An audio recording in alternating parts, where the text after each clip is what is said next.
नमो आदेश। नाथपंथ की अलौकिक साधनाएं इस YouTube चैनल की तरफ से मैं आप सभी का स्वागत करता हूं। गरुड़ पुराण पॉडकास्ट में आप सभी का स्वागत है। आज हम सुनेंगे भगवान विष्णु की महिमा तथा उनके अवतारों का वर्णन। नारायणं नमस्कृत्यं नरं चैव नरोत्तमं देवी सरस्वती व्यासं ततो जय मुदीरयेत। नरश्रेष्ठ भगवान श्री नर नारायण और भगवती सरस्वती तथा व्यास देव को नमन करके पुराण का प्रवचन करना चाहिए। जो जन्म जरा से रहित है, कल्याण स्वरूप, अजन्मा तथा अमर है, अनंत एवं ज्ञान स्वरूप है, महान है, विशुद्ध है, अनादि एवं पंचभौतिक शरीर से हीन है, समस्त इंद्रियों से रहित और सभी प्राणियों में स्थित है, माया से परे है, उन सर्वव्यापक, परम पवित्र, मंगलमय, अद्वय भगवान श्री हरि की मैं वंदना करता हूँ। मैं मन और वाणी और कर्म से विष्णु, शिव, ब्रह्मा, गणेश तथा देवी सरस्वती को सर्वदा नमस्कार करता हूँ। एक बार सर्वशास्त्र परांगत, पुराण विद्या कुशल, शांत चित्त महात्मा सूत जी तीर्थ यात्रा के प्रसंग में नैमिषारण्य आए थे और एक पवित्र आसन पर स्थित होकर भगवान विष्णु का ध्यान करने लगे।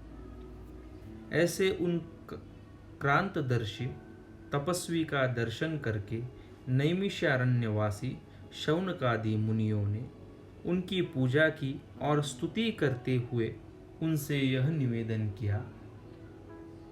ऋषियों ने कहा, हे सूत जी, आप तो सब कुछ जानते हैं, इसलिए हम आपसे पूछते हैं कि देवताओं में सबसे सर्वश्रेष्ठ कौन है, ईश्वर कौन है, पूज्य कौन है, ध्यान करने योग्य कौन है, इस जगत के सृष्टा, पालन करता और संहार करता कौन है, किनके द्वारा यह सनातन धर्म प्रवर्तित हो रहा है और दुष्टों के विनाशक कौन है, उन देव का कैसा रूप है, कैसा स्वरूप है, किस प्रकार इस संपूर्ण जगत की सृष्टि हुई है, किन व्रतों का पालन करने से वे देव संतुष्ट होते हैं, किस योग के द्वारा उनको प्राप्त किया जा सकता है, उनके कितने अवतार हैं, उनकी वंश परंपरा कैसी है, वर्णाश्रमादि धर्मों के प्रवर्तक एवं रक्षक कौन है।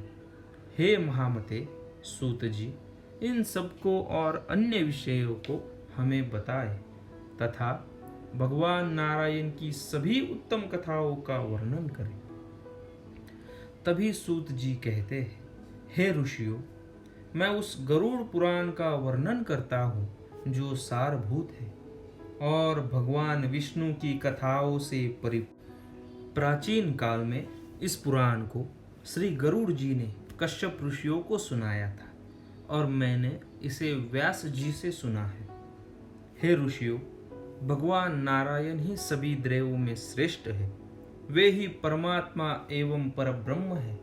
उन्हीं से इस जगत की उत्पत्ति, स्थिति और संहार की क्रियाएं होती है। वे जन्म, जरा और मरण से रहित हैं। वे भगवान वासुदेव अजन्मा होते हुए भी जगत की रक्षा के लिए सनत कुमार आदि अनेक रूपों में अवतार ग्रहण करते हैं। हे ब्राह्मण, उन भगवान श्री हरि के सर्वप्रथम कौमार्ग सर्ग में अवतार धारण करके कठोर तथा अखंड ब्रह्मचर्य व्रत का पालन किया। दूसरे अवतार में उन्हीं यज्ञेश्वर श्री हरि ने जगत की स्थिति के लिए रसातल में ले जाई गई पृथ्वी का उद्धार करते हुए वराह शरीर को धारण किया था। तीसरे ऋषि सर्ग में देवर्षि नारद के रूप में अवतरित होकर उन्होंने सात्वत तंत्र का विस्तार किया, जिससे निष्काम कर्म का प्रवर्तन हुआ। चौथे नरनारायण अवतार में भगवान श्री हरि ने धर्म की रक्षा के लिए कठोर तपस्या की और वे देवताओं तथा असुरों द्वारा पूजित हुए। पांचवें अवतार में भगवान श्रीहरि कपिल नाम से अवतारित हुए, जो सिद्धों में सर्वश्रेष्ठ है और जिन्होंने काल के प्रभाव से लुप्त हो चुके संख्या शास्त्र की शिक्षा दी। छठे अवतार में भगवान नारायण ने महर्षि अत्रि की पत्नी अनुसुया के गर्भ से दत्तात्रेय के रूप में अवतीर्ण होकर राजा अलर्क और प्रहलाद आदि को अन्वीक्ष की दीक्षा दी, उस विद्या का उपदेश दिया। सातवें अवतार में श्री नारायण ने इंद्रादि देवगुणों के साथ यज्ञ का अनुष्ठान किया और इसी स्वयंभू मनवंतर के आकृति के गर्भ से रुचि प्रजापति के पुत्र देव में यज्ञदेव नाम से अवतीर्ण हुए। आठवें अवतार में वे ही भगवान विष्णु नाभि एवं मेरु देवी के पुत्र रूप में ऋषभदेव नाम से प्रादुर्भूत हुए। इस अवतार में उन्होंने नारियों के उस आदर्श मार्ग गृहस्थाश्रम का निर्देशन किया जो सभी आश्रमों द्वारा नमस्कृत है। ऋषियों की प्रार्थना से भगवान श्री हरि ने नवे अवतार में पार्थिव शरीर अर्थात पृथु का रूप धारण किया और दुग्ध रूप में महौषधियों का दोहन किया, जिससे प्रजाओं के जीवन की रक्षा हुई। दसवें अवतार में मत्स्य अवतार ग्रहण कर इन्होंने चक्षुष मनवंतर के बाद आने वाले प्रलय काल में वैवस्वत मनु को पृथ्वी रूपी नौका में बिठाकर सुरक्षा प्रदान की। 11वें अवतार में देव और दानवों से समुद्र मंथन किया, जो उस समय का भगवान नारायण ने कूर्म रूप ग्रहण करके मंदराचल पर्वत को अपनी पीठ पर धारण किया था। उन्होंने 12वें अवतार में धन्वंतरी तथा 13वें अवतार में मोहिनी रूप का ग्रहण किया और इसी स्त्री रूप में उन्होंने दैत्यों को मुग्ध करते हुए देवताओं को अमृतपान कराया। 14वें अवतार में भगवान विष्णु ने नृसिंह रूप धारण करके अपने तेज नखाग्रों से पराक्रमी दैत्यराज हिरण्यकशिपु के हृदय को उसी प्रकार विदीर्ण किया जिस प्रकार चटाई बनाने वाला व्यक्ति तिनके को चीर डालता है। 15वें अवतार में वामन रूप धारण कर वे राजा बलि के यज्ञ में गए और देवों को तीनों लोक प्रदान करने की इच्छा से उनसे 3 बग भूमि की याचना की।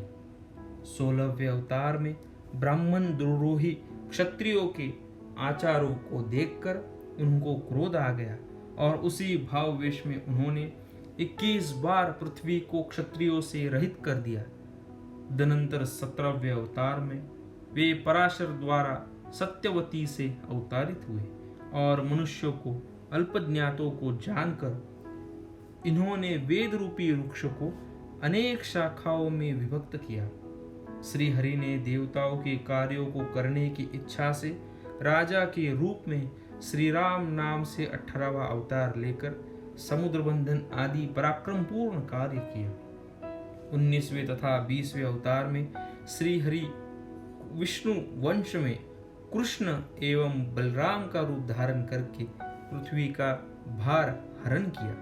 21वें अवतार में भगवान कलयुग की सन्निधि में देवद्रोहित्रों को मोहित करके लिए किटक देश में जिन्न पुत्र बौद्ध के नाम से अवतीर्ण होंगे और इसके पश्चात कलयुग की 8वीं संध्या में अधिकांश राजवर्ग के समाप्त होने पर वे ही श्री हरि विष्णुएशा नामक ब्राह्मण के घर में कल्कि नाम से अवतार ग्रहण करेंगे। हे द्विजो, मैंने यहाँ पर भगवान नारायण के कुछ ही अवतारों का कथा का वर्णन किया है। सत्य तो यह है कि सत्वगुण के अधिष्ठान भगवान विष्णु के असंख्य अवतार है। मनु देवता, वेदवेत्ता तथा सृष्टि प्रवर्तक सभी ऋषि उन्हीं विष्णु की विभूतियां कही गई है। उन्हीं मनु आदि श्रेष्ठ ऋषियों से इस जगत की सृष्टि आदि होती है। इसलिए व्रत आदि के द्वारा इनकी पूजा करनी चाहिए। प्राचीन काल में भगवान वेद व्यास ने इसी गरुड़ पुराण को मुझे सुनाया था।